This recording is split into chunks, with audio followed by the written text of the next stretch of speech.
एक माणूस ज्याने जगाला अध्यात्माचा नवा चेहरा दाखवला, पण त्याच वेळी वादांचे वादळ निर्माण केलं। कोण होते ओशो रजनीश?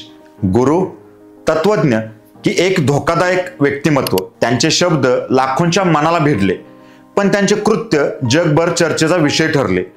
तयार व्हा एका रहस्यमय प्रवासासाठी जिथे सत्य आणि वाद यांची सीमारेषा धुसर आहे। 11 डिसेंबर 1931 मध्य प्रदेशातील कुचवाडा गावात चंद्रमोहन जैन यांचा जन्म झाला, जे पुढे ओशो म्हणून जगभर प्रसिद्ध झाले।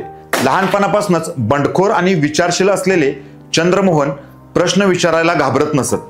देव आहे का? जीवनाचं उद्दिष्ट काय? असे प्रश्न त्यांनी लहानपणीच विचारले।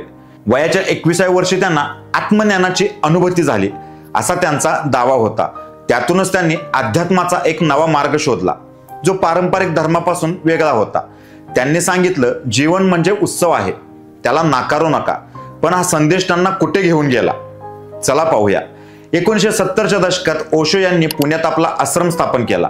त्यांचे डायनॅमिक मेडिटेशन आणि जीवन ही आनंदाची संधी हा संदेश जगभरातील तरुणांना आकर्षित करू लागला। पाश्चात्य देशांमधून हजारो लोक पुण्यात येऊ लागले।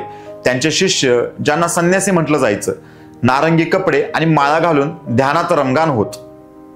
पण याच वेळी वाद सुरू झाले।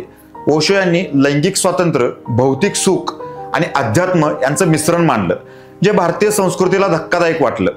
त्यांचे मुक्त प्रेम आणि सामाजिक बंधन तोडा हे विचार अनेकांना खटकतात। स्थानिक लोकांनी त्यांच्यावरती टीका केली, तर काहींनी त्यांना सेक्स गुरु असं संबोधलं। पण ओशो यांचं म्हणणं होतं की मी फक्त सत्य बोलतो, मग ते कोणाला आवडो वा नको।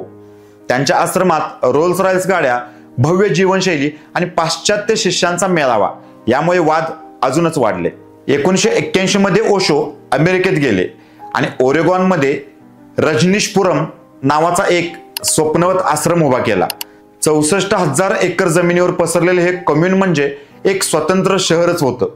पण याच ठिकाणी त्यांचा सर्वात मोठा वाद उभा राहिला। त्यांची मुख्य शिष्या आनंदशिला हिच्यावर बायोटोरिझम आणि निवडणूक हेराफेरीचे आरोप झाले। 1984 मध्ये स्थानिक निवडणुकीत प्रभाव टाकण्यासाठी शिला आणि तिच्या सहकाऱ्यांनी सॅल्मोनेला विषाणू पुरवल्याचा आरोप झाला, ज्यामुळे 750 लोक आजारी पडले। यामुळे ओशो यांच्यावरही प्रश्नचिन्ह निर्माण झालं। 1995 मध्ये त्यांना अमेरिकेत अटक झाली आणि त्यांना देश सोडावा लागला। ओशो यांनी शिला यांना दोष दिला, पण त्यांचं नाव आंतरराष्ट्रीय पातळीवरती बदनाम झालं। तरीही त्यांचे अनुयायी त्यांच्यावर ठाम विश्वास ठेवत होते। अमेरिकेतून परतल्यानंतर ओशो पुण्यात परतले, पण त्यांचं आरोग्य खालावत होतं। 1990 मध्ये वयाच्या 58व्या वर्षी त्यांचं निधन झालं। काहींनी त्यांच्या मृत्यूला षडयंत्राचं नाव दिलं, तर काहींनी तो नैसर्गिक मृत्यू मानला। पण ओशो यांचा प्रभाव आजही कायम आहे। त्यांची 600हून अधिक पुस्तकं, हजारो प्रवचनं आणि ध्यानाच्या पद्धती आजही लाखो लोकांना प्रेरणा देतात। पुण्यातील ओशो आश्रम आजही जगभरातून लोकांना आकर्षित करतो। त्यांचे विचार कधी प्रेरणादायी, कधी वादग्रस्त वाटतात, पण एक गोष्ट नक्की, ओशो यांनी जगाला विचार करायला भाग पाडलं। स्वतःला जाणून घ्या, स्वतःला स्वीकारा, हा त्यांचा संदेश आजही गुंजतो। ओशो रजनीश एक तत्वज्ञ, एक गुरु की एक वादग्रस्त व्यक्तिमत्व?